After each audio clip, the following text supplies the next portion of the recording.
Hoops Heaven proudly brings to you Basketball Hustle, featuring your hosts, the writer, Chris Pike, and the scoring machine, Shawn Redhage. Now it's time for another episode of Hoops Heaven's Basketball Hustle.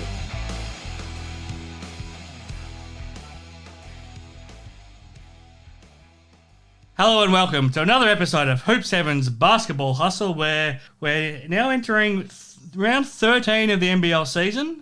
Some teams are over the halfway mark, some teams haven't even got to the halfway mark yet, but there's plenty happening in the world of the NBL and beyond, and we'll have it all covered here once again on the show, and I'll be a little bit of a different format to the show as I'll unveil shortly. So I'm Chris Pike, your co-host. We're here thanks to Hoops Heaven, but unfortunately this week, or maybe fortunately depending on your perspective as a listener, Shawn Redhage unable to join us this week. He's on Redhage basketball business with his holiday camps this week.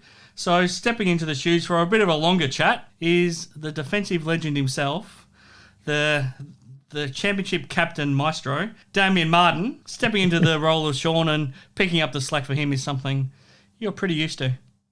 So does this mean I can't pass to anyone? I can shoot the ball without looking at the ring. All the unique things Shawn brings to life in the game, I can try and take over for a day. You can just do your own thing, and don't even worry about, pretend you don't even have teammates out there, Damo.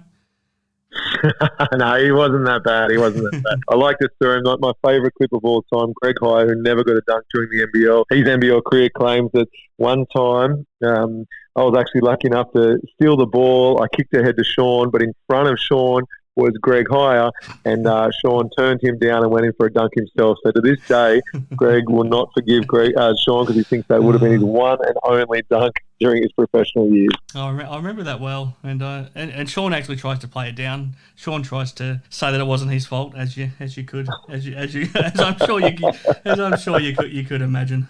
Now. Plenty going on, Damo, and I'm looking forward to picking your brain about a lot of things now on this week's show. We'll have your Damo Award later on, thanks to Boomerang for the best defensive player. We'll have our Tab Touch preview, an extended Tab Touch preview with Matty Knight later on. Speaking of Matty, you've known him for a long time. You won a world championship together, you went to college together, you won NBL championships together. Did you ever imagine he would move into coaching like he is now? He's currently in Melbourne coaching the WA country team. Yeah, it is. It's fantastic that he's, decided to put his hand back up, get involved in the game. It's one of those, relationships I had with Matty where, when we were living in the AIS, we were all in the same dormitory. So we had 12 months there together. But when we were in Los Angeles together at university, we were in a 4x4 tiny little room where the beds, were 2 meters apart from each other. Like that's how the uni life. Yep. And so, yeah, Matty and I have been, mates for a long, long time, roommates for a large part of that, and teammates the whole time throughout. So, I think at one stage, he went to Belgium for 1 year. It was like any, relationship, we needed a bit of separation there for a while.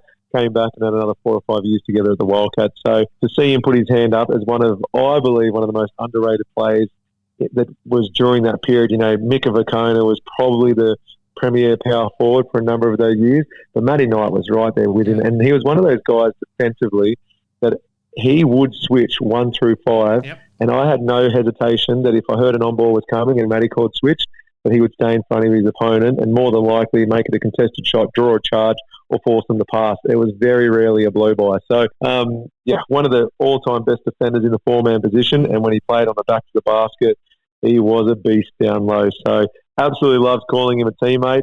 He has a plethora of basketball IQ. Yeah, it's just I didn't see him using it as a coach. I just didn't think he'd go down that route. So I would love to sit on the bench and hear how he communicates with his players, because he really is one of those special players that just did the job, went about it, had a great read of the game, a great feel.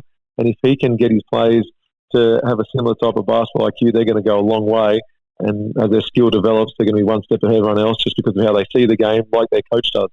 Absolutely, and I just saw as well, Basketball Australia is actually, thanks to KO, you can actually watch every game of these junior championships over the next week live on KO. So if you want to have a look at Matty and any of these teams from across the country on how they're going at these junior championships, check out KO. That might be worth tuning in for and seeing some of the talent of the future as well. But we're here to talk about the talent of right now, Damo. It was a fascinating round 12 in the NBL. Why don't I run through the results and you tell me what jumped out out to you from the games last weekend. So it started back last week with a huge win for the Southeast Melbourne Phoenix over the Illawarra Hawks, 95-63. And then the game you saw close up, the Perth Wildcats 95 over the Sydney Kings 89. And Melbourne United on Good Friday beat the Cairns Taipans 95-85. Then we saw the Sydney Kings beat the Brisbane Bullets 90-71. The Adelaide 36ers snapped their losing streak over the Illawarra Hawks 84-72. Then we saw the Southeast Melbourne Phoenix continue their winning run 92-85 over the New Zealand Breakers. And finally, on Monday, we saw, or it might have been Sunday, Melbourne United 83 over the Cairns Taipans 73. What jumps out at you about those results, Damo? Look, there wasn't really many surprises. I think the top 4 teams are starting to separate themselves from the rest of the pack. I think Southeast is the biggest danger team. Everyone's talking about, obviously, Perth are sitting on top of the ladder and, won 12 of the last 13 games or 13 of the last 14. They're playing great basketball. Melbourne United on paper, in my opinion, are the best team on paper, by a long shot. They're the top 2 teams that everyone's raving about. Southeast Melbourne, with the pickup of Brokoff, with Mitch Creek being allowed to return, Gibbo shooting the ball well, they've still got, who I believe is their best player, to come back at some stage. Like, we're rattling off double headers where they're winning, yet they don't even have Kiefer Sykes back. So when Kiefer's back, I just don't know where you find a weakness on that, top 7, first 8 players. So it's not just the starting 5 that's incredible. It's the depth off the bench. Adnam's probably going to go back to the bench, yet he's going to go on to win this year's Most Improved Player of the Year and probably start, in Tasmania next year if all the rumours are true about them trying to recruit him. So, Southeast Melbourne, I believe, are going to cause a lot of headaches the longer the season goes on, provided they can keep their players on the court.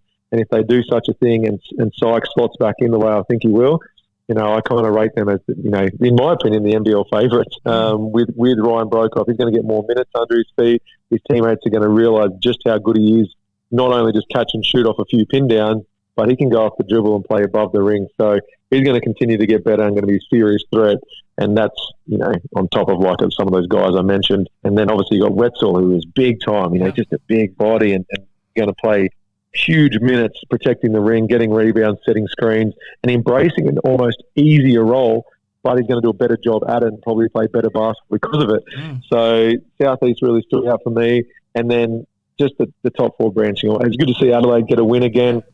Cairns has surprised me for all the wrong reasons this year, and it's a shame because, I love guys like Nate Jawa, Jared Kenny, former teammates who are up there. And I did, as we spoke about, I had them in the top 4 this year. Yeah. I can't see anyone getting back in the top 4. Whether it's going to be Brisbane with Vic Law being ruled out, that's a huge blow for them.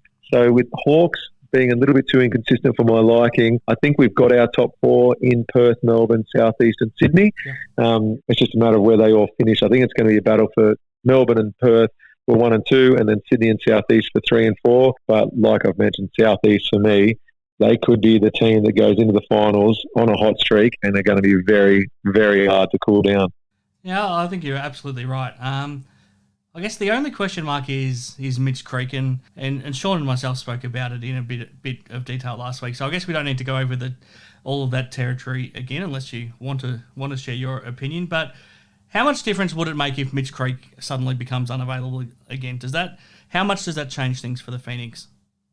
Oh, it hurts significantly. He's a legit superstar of the league. So what he does on the court, it's a number of things.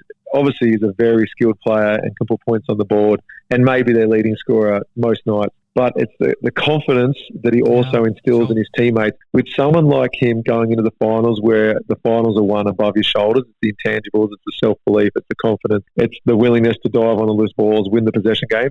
And I'm biased, obviously, the Wildcats tick all those boxes. They've earned that. And they've got players like Nordo, Jesse, who have been there, done it, will continue to jump on every loose basketball, even if it's an 80-20 chance, not in their favour, but they're going to win it. He brings that, Mitch Creek, for Southeast Melbourne. Absolutely. So he's a huge blow, not just for points on the board, which I actually think they can make up with the players they've got and with Sykes returning, but it's some of those other things, that toughness and that belief that he brings to the group that I think they'd struggle with if he's on the sideline. So, their success for me is dependent on him being on the court because I know Brokoff's going to be amazing.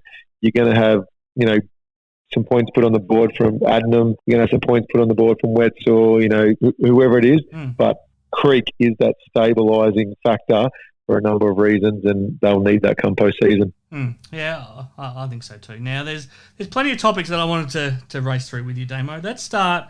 The biggest talking point of the week ended up being Adam Forde coming back to Perth and unleashing his full thoughts post match. I don't think he was even asked a question. He just unleashed for the next 10 minutes on what he thought. Obviously, he's been on the right end of that for a few years when he was an assistant coach, and he's seen all of this unfold, and he probably enjoyed it when it was happening then. And then being on the receiving end as a opposition head coach, he couldn't hold it in any further. You watch the game, and the Kings did get the rough end of the stick.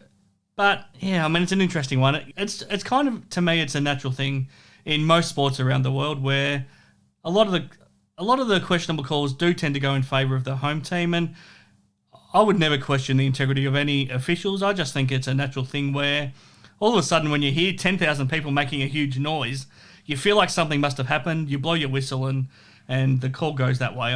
I don't think there's a conspiracy behind it. I just think it's a human nature thing. You've seen it. You've been on both ends of it in Perth. You played a couple of years against Perth when you were in Sydney, so you would have been frustrated. And then you were on the right end of it. But I don't know if you necessarily noticed it when you're out on the court. What did you think of what Fordy had to say? And now that you've stepped aside and not playing right now, can you see some merit in what he's got to say? Yeah, so I think Fordy was literally asked what's his Easter plans, and then he unleashed a 12-minute bashing of the referees. Look, to be honest, I watched it, and I really like Fordy, not only as a mate, but as a coach, and he's got a high intellect. So I think the question he was determining on his way to that press conference was, okay, I'm probably going to cop a fine here, possibly a suspension. Is there short-term pain for long-term gain? And that's what he decided to go with. When it comes to analytics, he's as good as I've ever seen. Yeah. So I'm not going to question the 4.25 or whatever it was, foul calls in favour of the Wildcats. So all of that, it took me by surprise that he said the things he did. Yeah. It didn't take me by surprise that he was giving a punishment. But now what everyone's waiting to see is those 50-50 calls like he was mentioning, with his big setting screens. Do they start getting the benefit of the doubt? Do they start getting a few more calls there go their way? Referees at the end of the day are human. So when he's talking about the human factor, human element, I think all of us have made decisions based upon, something that was internal opposed to what maybe we saw at times. Yeah. What goes on as a player, all I can compare it to, because obviously I did play for the Wildcats a long time, is I can remember during the years where Adelaide had Sobey, Creek, maybe Randall was there. There was a DJ. There was a lot of guys. Drew was in and out. Like a lot of guys who, with Joey Wright's style of play, in particular at home, seemed ultra aggressive at trying to get the ball in the paint and trying to attack the ring. I reckon that the year they made the grand final, I reckon they just lived off attacking the basket. They didn't necessarily get off great shots. They would just get fouled and lived at the foul line. I think you're right. Yeah. Exactly. And then I remember the frustration I felt going, that's ridiculous. They're getting all the calls. And you watch it back and, they probably got the 50-50 calls the majority of the time. But they also put the referees in a position to make a call because of how aggressive they were playing at the ring, going at bodies, diving on loose passes, going after rebounds, penetrating, getting 2 feet in the paint. So credit to them because they put the refs and they played with more confidence, more aggression at home than they did on the road. Yep. And so that's probably why, just going back 6 or 7 years now, if you look at the numbers then, I think they won the foul count by a country mile, and credit to them. I remember watching the Kings when I was injured my rookie season and kind of while I was in college, and Gordon pretty much had a concept, this is secondhand, that the refs aren't going to call everything. The refs don't want to foul out every single player on the court. Yeah. So if we go and beat them up early, maybe we'll cop a couple of fouls. Maybe they're getting the bonus in the first quarter, in the first couple of minutes, but it's not going to be called that way the whole game. And they go and win a three-peat. So it's not something, to be honest, Trev has ever addressed, saying let's be more aggressive at home because we're going to get fouls called for us. We literally don't talk about the refereeing, whether it's home or away. And Trev, even if he's very, very frustrated on the sideline, and don't get me wrong, we've all seen it, he certainly does get frustrated, whether it's home or away. He's never come into a locker room after a loss and said, boys, we lost that because of the referees. There was something out of our control. Yeah. He would never say that we lose because of something out of our control. So that's one thing I really do respect. So I can compare if Forde is feeling how I was, whenever we played Adelaide, kind of in that 2-3 year period, then yeah, you do feel that frustration. You go back and watch video and it's never as bad as it felt during the game. But I remember just having an immense respect for the style of play. In particular, when Adelaide were at home, it felt like they went to a new level where whatever 5 guys are on the court, we're told, go penetrate, get on the ring, and Childress was there, and we'll see what happens. And they lived at the foul line. So, and I think they were minor premiers or second that year. Yeah, second to Melbourne. Second to Melbourne, okay. And yeah, so credit to them. They bowed out in the semi-finals, but it got them to the semi-finals playing some great basketball. When you're on the home team as Perth, I mean, whether or not it's a real thing or not with the officials, did you always notice that the opposition team, whether it's real or not, comes in thinking that things are against them? Did you always feel like that they'd already made up their mind that things were going to go against them before the game even started? Yeah, I had 2 years with Western Razorbacks, or 1 year with Western Razorbacks and the Sydney Spirit, which changed their name too. And I knew day one as a rookie, we hate Perth. Like everyone hates Perth. And funnily enough, they were, I think they finished 6th 1 year when the top 6 made the finals out of 8 teams. They were finishing kind of 3rd and 4th consistently. They hadn't won a minor premiership for a long time. So the hatred wasn't based on the success they were having, but they were a different team to play in Perth. And I just remember, for whatever reason, pretty much it's instilled in you day one when you join the NBL that Perth are going to be the most hated team. And I was told that, and I felt that, and I remember losing at Challenge Stadium and being frustrated, going, "Yep, no wonder everyone hates them." But I think it's one of those things that if you go in with a belief, it's a lot easier to see. And I was one of those players. So if you're told this is going to happen, it might happen in 7 other places, but all of a sudden the awareness is there.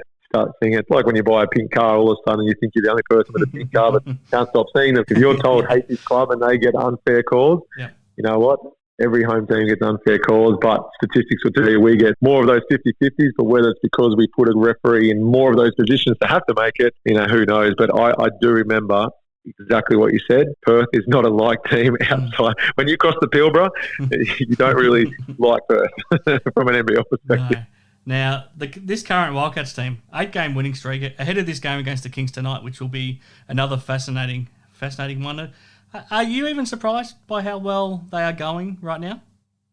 I am, and a lot of it came down to how good Mooney was going to be, and for me, how long it was going to take. When we picked up Blanchfield, I was like, wow. As far as I'm concerned, Blanchfield is a great player in the league, and if you can't have 3 imports, he is as good as any team had a 3rd import last year, if not better. And you know what, better, to be honest. He's more like a 2nd import, and you get to have a buy. So we've got someone who's equivalent to a 2nd import.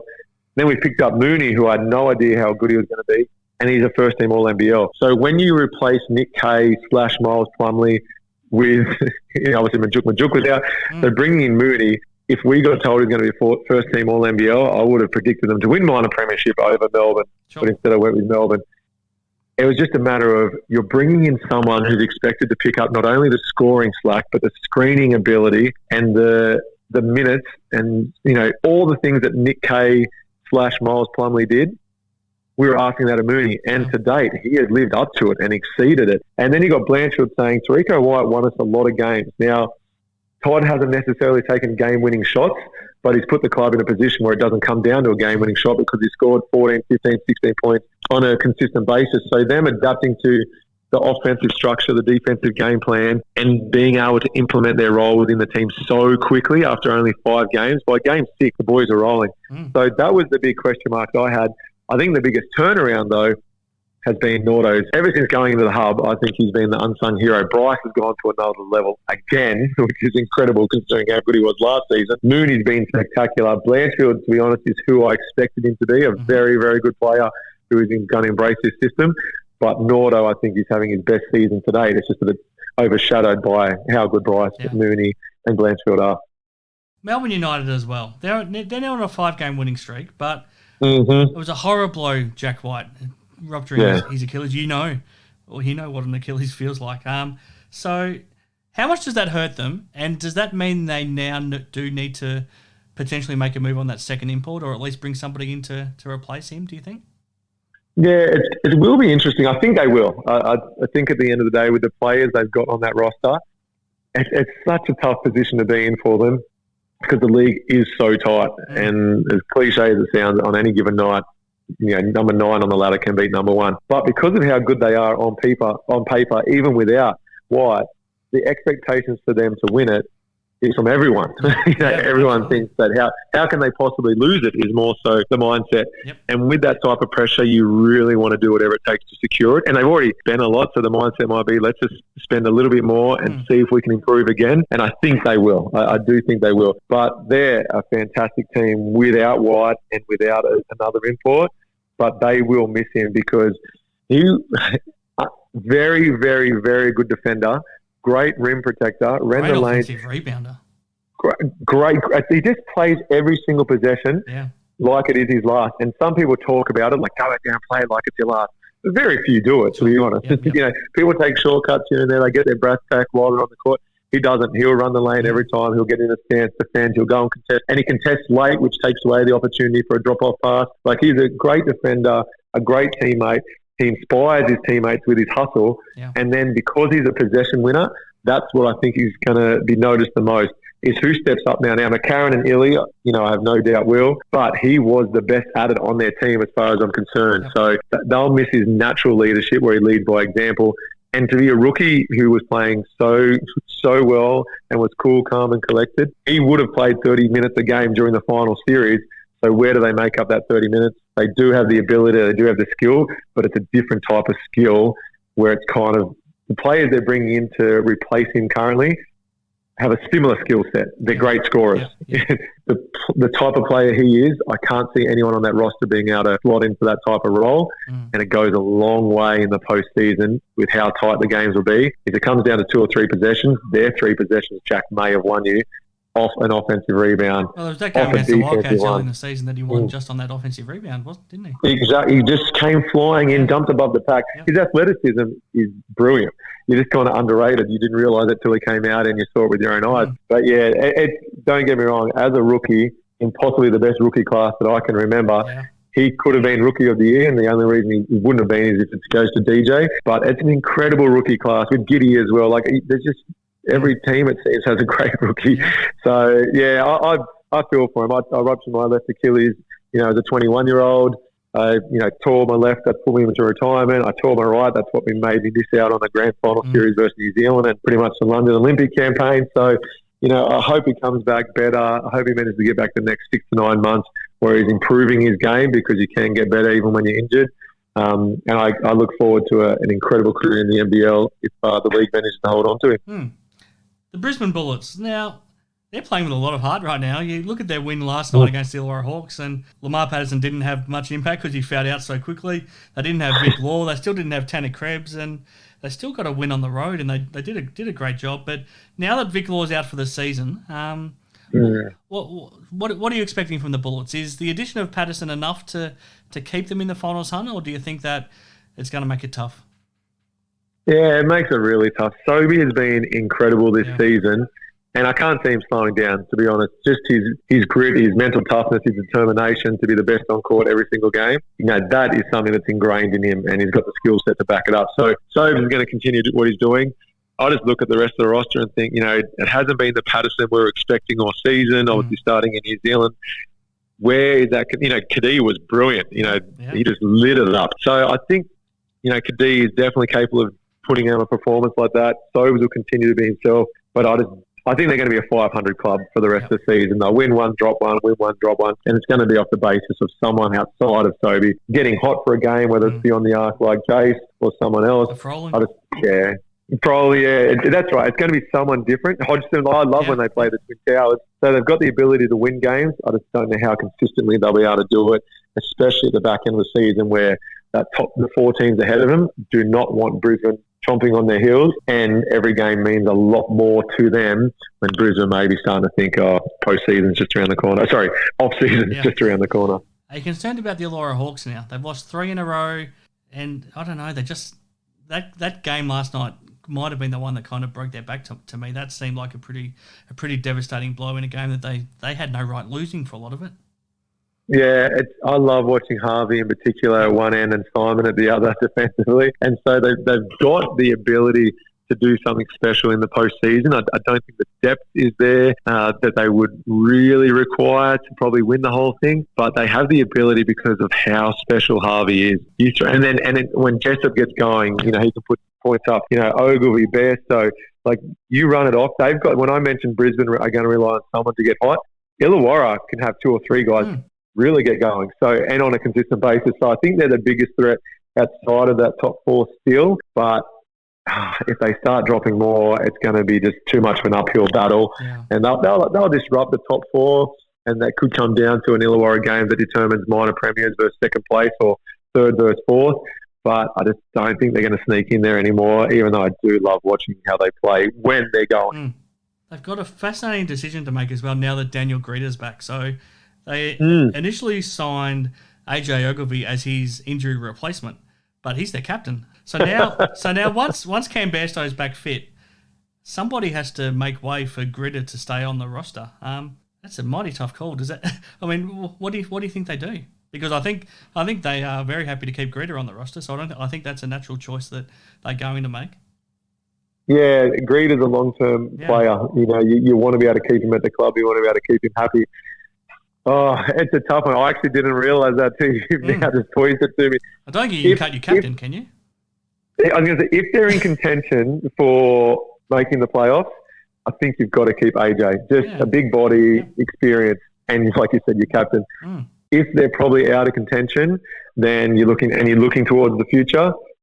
It's a decision Gord has got to say, is AJ in my plan for 2021-22? Yeah. And if he doesn't answer yes, then it's going to be one of the toughest decisions and one of the more surprising ones I've seen to see AJ be asked to step aside for Dan Greeter.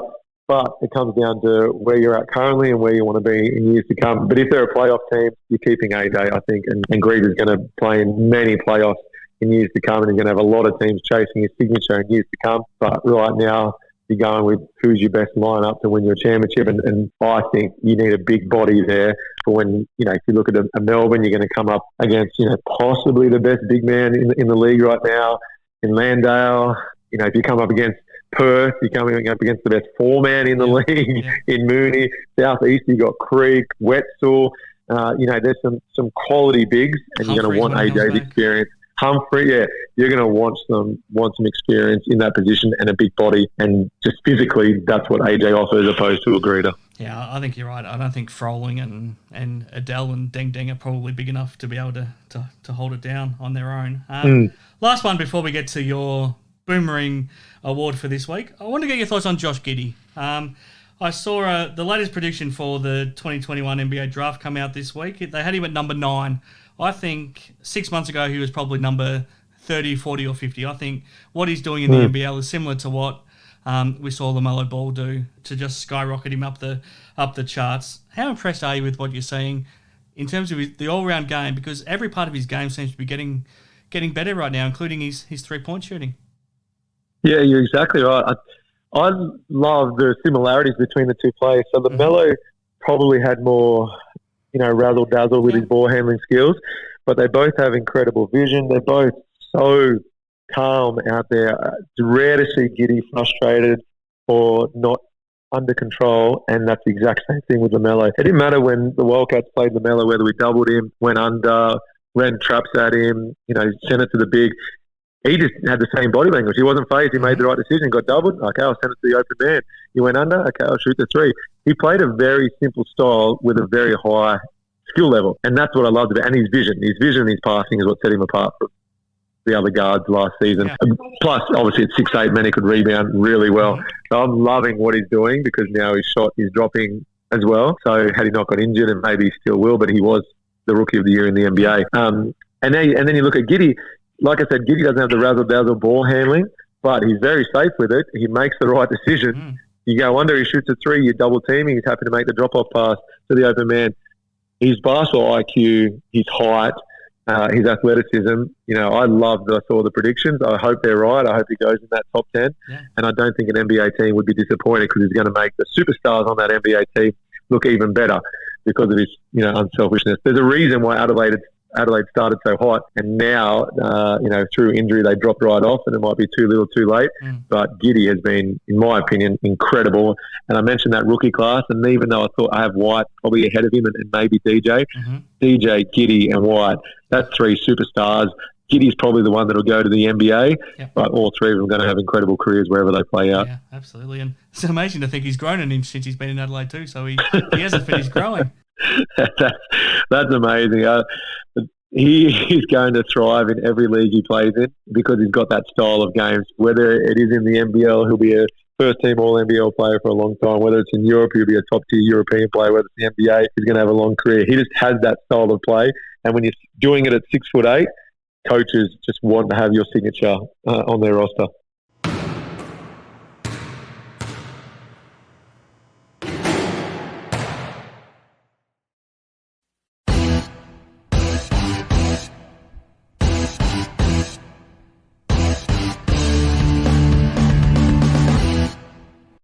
Now, we haven't mentioned defense too much, but you're here because you're the best defender in NBL history. That's what the Damo Award is. That's why Boomerang are here to support us here on the show, Damo, and we're here to talk about your Defensive Player of the Year update as well.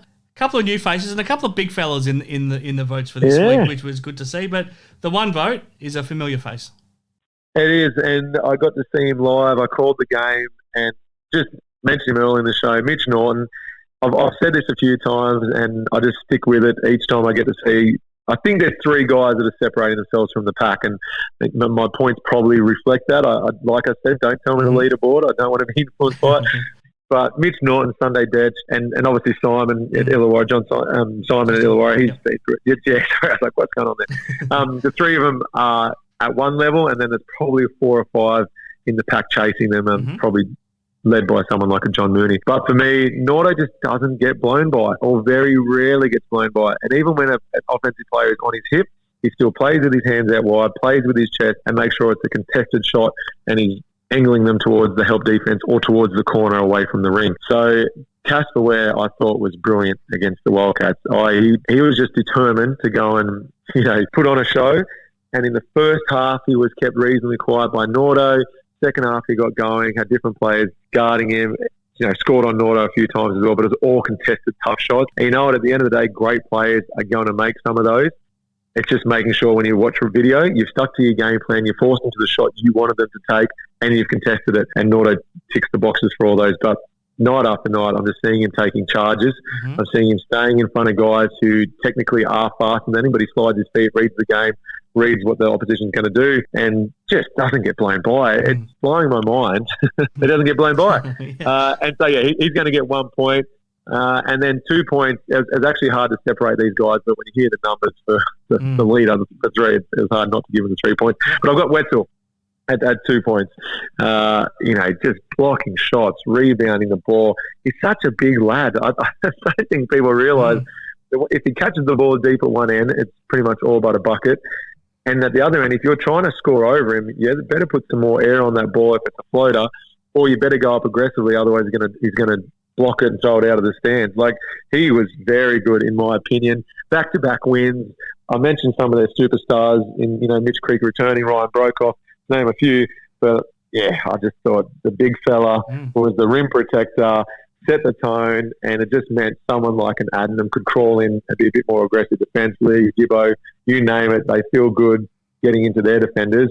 A Glidden, when you've got the big guy behind you blocking shots and making sure he's in help defense. And the 3 votes, how good is it to see a genuine big fella? He's not athletic at all, but it's great to see there's still a place in the game for somebody as big and as dominant as Colton Iverson. When you say the surname Iverson in basketball, you're expecting crossovers, step backs, 3-pointers. No, not this time. We're going for 22 rebounds. Both games, but the last couple of weeks he's been phenomenal on the glass. But the 24 and 22 in a losing effort.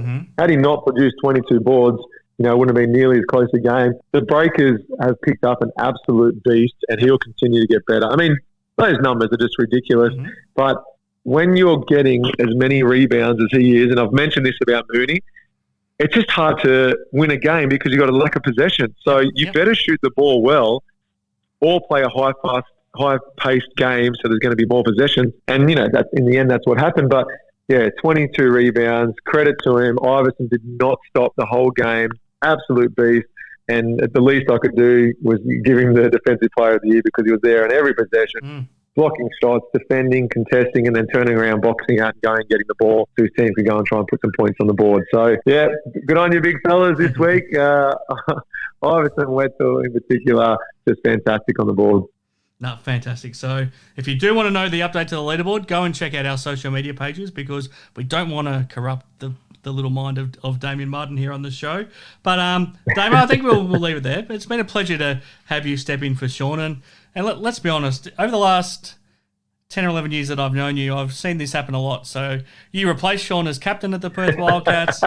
You've now replaced him on the commentary team on the NBL broadcast. And who knows, this could be the audition to replace him as the regular co-host here on Hoop 7's Basketball Hustle as well. Hey, mate, I'm trying to get his kids to call me Dad, so we'll see how we go. But good on you, mate. All the best. I'm looking forward to not only tonight's game, Sydney v Perth, but I'm hoping they let Casper say whatever he wants and he and Bryce can really get into it, as long as it's just between the two of them, and what should be an absolute classic after what's happened the last fortnight. And Forde to resume his position on the sideline, and let's see if what he said is paved the way for a few calls going their way. Absolutely. So thanks very much, Damo, for joining us, and when I come back, I'll be with Matty Knight.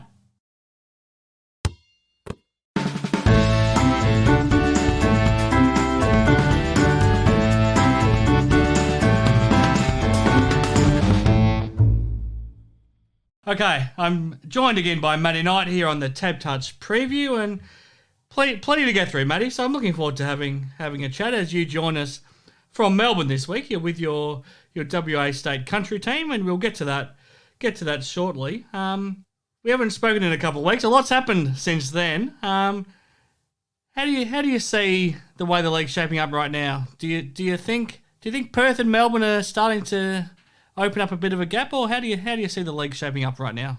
Yeah, no, I think the top two teams, Perth and Melbourne United, starting to separate themselves. And then you look third down to about seventh, sixth or seventh. It's a logjam down there. Yep. And I just seen last night, Illawarra were in fourth, lose to Brisbane. Now they drop down to sixth. So every game's very important. But I see Perth and Melbourne moving, starting to stake their claim for the top two teams.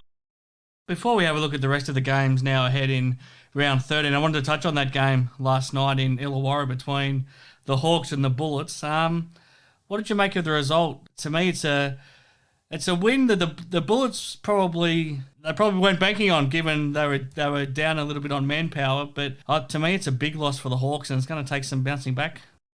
Yeah, no, obviously Brisbane were desperate to get that win. Obviously, having a 3-game losing streak, heading into Illawarra, where normally a tough place to play, but coming out with a win was massive. I actually just ran into CJ and Bruton at the airport. Yeah. So he was telling me that they're struggling with injuries right now. So to get a win last night, it's massive. But obviously injuries are going to play a massive part.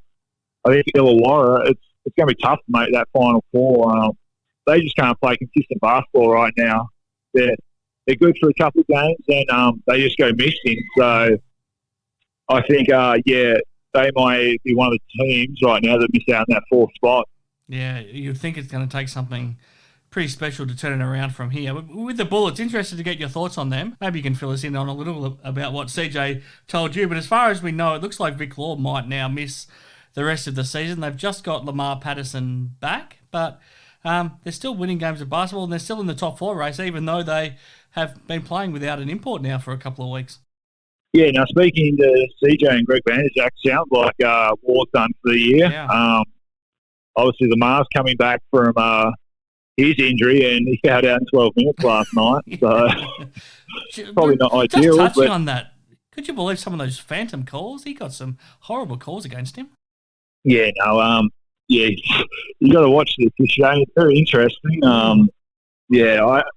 sometimes they see it different to what players and spectators see. But like everyone gets told they're human and they've got to make a split-second decision. But, some of those calls, you just got to wonder what they actually see. So, but no, obviously, the more game time Lamar gets, the better it'll be for him. Yep. Especially now Hall's gone, they need Lamar to step up. Well, it might actually be good for him because they're kind of similar players in some ways, so you probably only needed one of them. Lamar can come in and be the man like he was the last 2 years now for Brisbane in a lot of ways. Well, exactly. So him and Sobey can drive that 1-2 punch because they need it, because Nathan can't do it all by himself.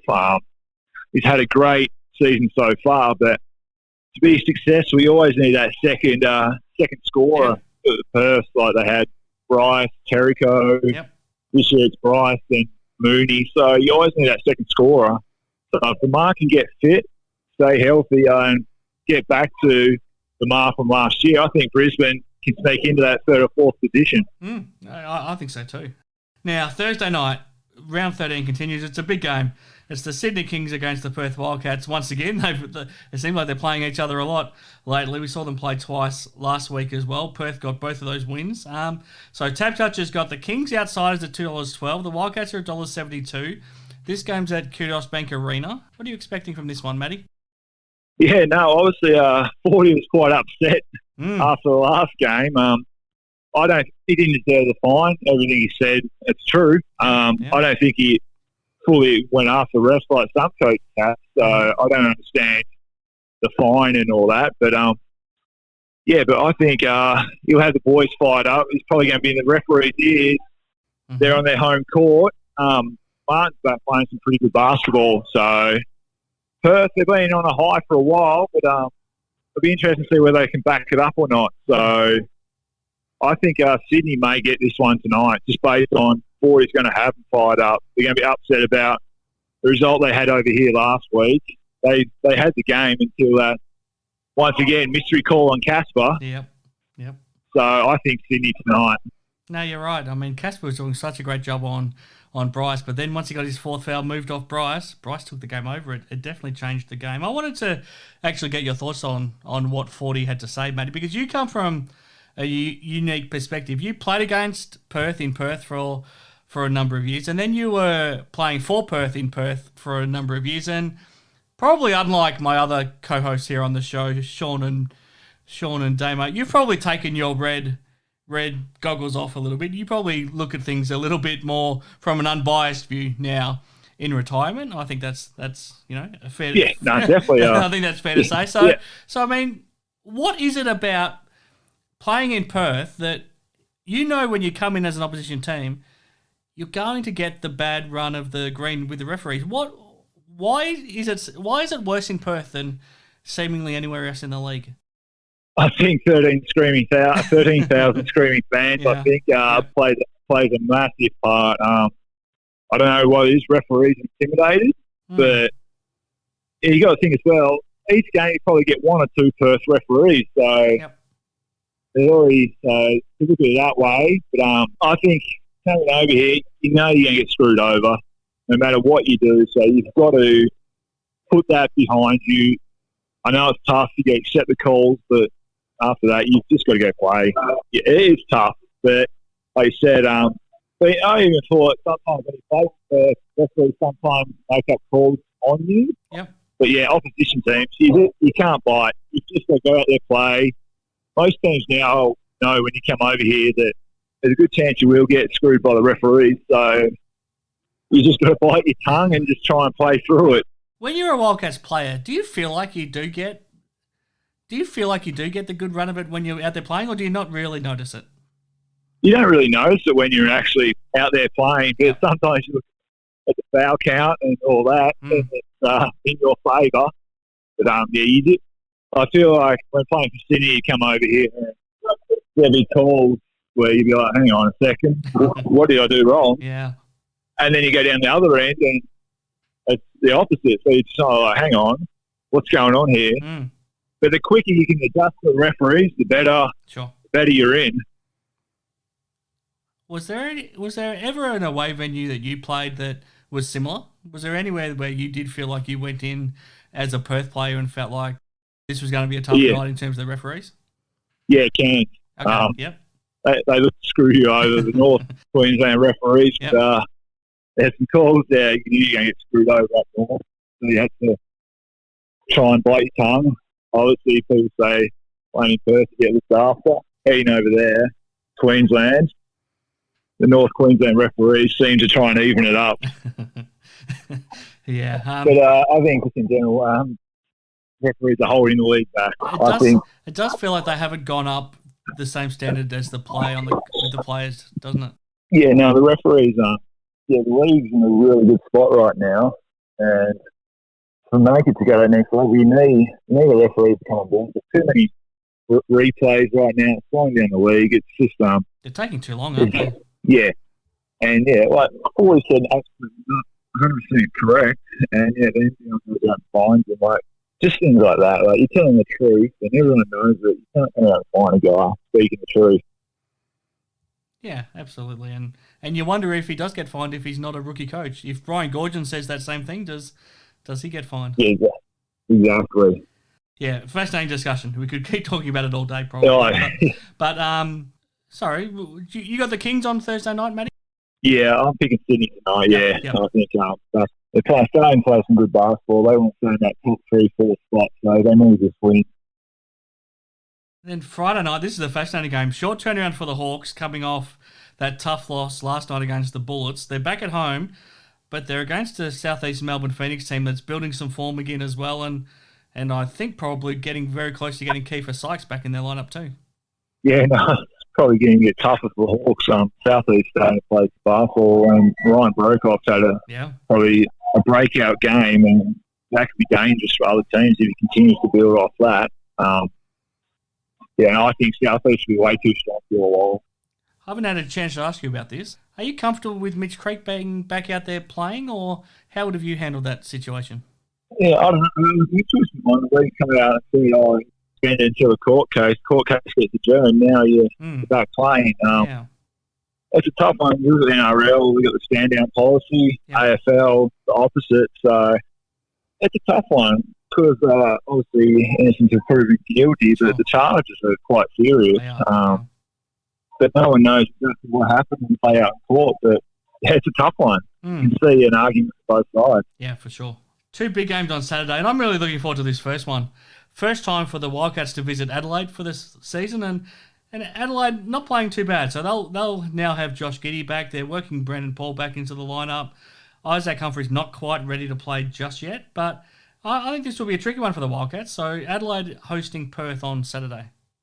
Yeah, no, it'll be interesting. And, Josh Giddey started playing some good basketball, and they're in Adelaide. It's always a tough place to play. And coming off the game tonight for Perth, it'll be tough. Obviously, fly to Sydney and fly to Adelaide. Depending on the result tonight, though, Perth, they do lose tonight, rarely drop 2 in a row. So I think Perth will be too strong for Adelaide. Even though Josh is back, I still think Perth has got too much with Bryce and Mooney the way they're playing right now. Yeah, I think without Humphreys, it tilts things Perth's way. But if Humphreys is there, potentially a little bit of a different story. Then second up on Saturday, this will be an interesting one too. Melbourne United up against the New Zealand Breakers, and the Breakers now got some manpower back. They've got William McDowell-White in the lineup, and they'll also have Levi Randolph for the first time. Yeah, I was important for 20 points, 22 rebound effort. Yeah. So Londo's going to have his hands full, but no, I still think Melbourne are starting to find perform at the right time, so they'll be too strong to deal with. Then Sunday, this will be a cracker. 2 informed teams. Obviously, they play before this round, so we'll see how they go first up. But the Sydney Kings up against the Southeast Melbourne Phoenix. Yeah, no, it's probably a couple of form teams along with Perth. Depending on results earlier in the week, it could be a very fascinating game. But I really like what Southeast is doing. Adding Brokoff has added another dimension. They're already scoring power. And like you said, Sykes is almost back, so you get him back as well as Creek. A lot of firepower there. So I think Southeast, like Melbourne, starting to play some really good basketball right now. And then second up on Sunday, both these teams could really need the win by the time they play. So it's the Illawarra Hawks hosting the Cairns Taipans. Yeah, no, I think unfortunately for both these teams, they won't be playing final. It looks like it. especially the Hawks on beforehand. As the game comes almost do or die, Cairns right now you have to go out suspension, so we're just going to start playing, probably play some good back. So I think Illawarra, because it's got too much to lose, they're done, they win the 100%. Another interesting game Monday night. So the round continues right up until early next week. Melbourne United hosting the Brisbane Bullets. Yeah, no, so seeing what 3J there for him. The injuries are starting to take a toll on him, I was saying. We're just running out of bodies right now. We've got a lot of young guys with them on this trip. And they haven't been able to go home for a little while too now. No, I was speaking. They're on the road 8 out of the next 10 weeks. After this game, they're off to Perth and then down to Tassie. So that takes its toll.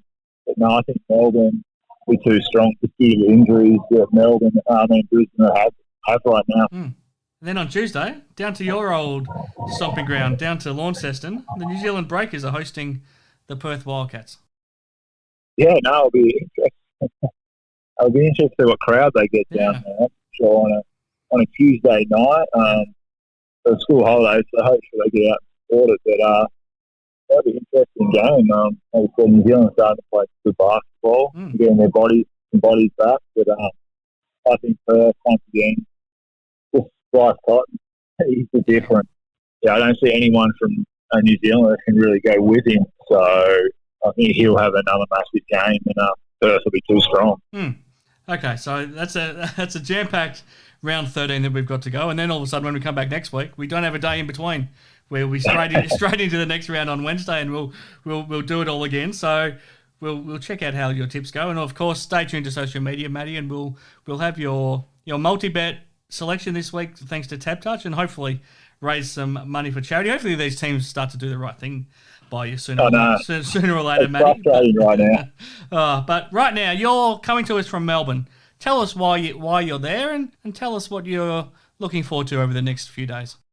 Yeah, no, just in Melbourne, we've got the Australian Under-18 basketball championship. So I think it's one of the first national championships to happen in Australia since COVID. I think it is, absolutely is, yeah.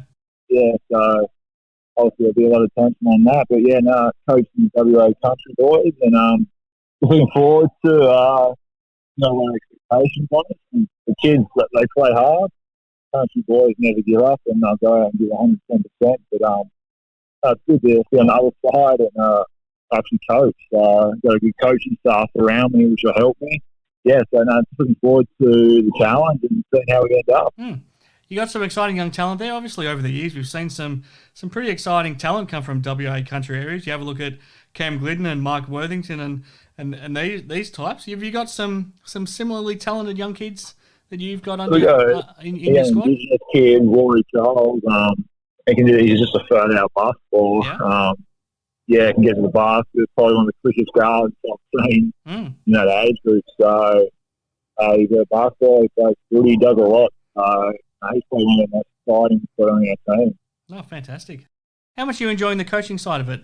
I don't think you thought coaching was quite in your future when you first finished playing basketball, but are you enjoying it? Yeah, no, I'm enjoying the challenge.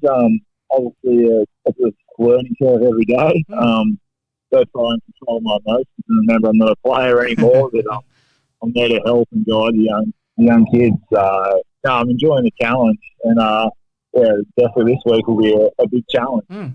Now, none of us have been able to travel for a long time because of COVID. Is it nice to get out and about for I assume this is the first time you've left Perth for at least a year. Yeah, no, it was good to finally get on a plane and see a different state and city. Obviously been in Perth for 16 months. It was good to get on a plane. It was different. Obviously, everyone wearing masks, not most comfortable thing to fly with, but having the family, the kids love being able to get on a plane and travel. So see the excitement on their face. It was good fun. Fantastic, Matty. All right, we'll come back next week and find out how you went over there, and we'll also hope to have raised some money for charity thanks to Tab Touch. And yeah, I've enjoyed the chat, Matty. Thanks very much for joining us, and good luck over the next few days. Cheers, mate.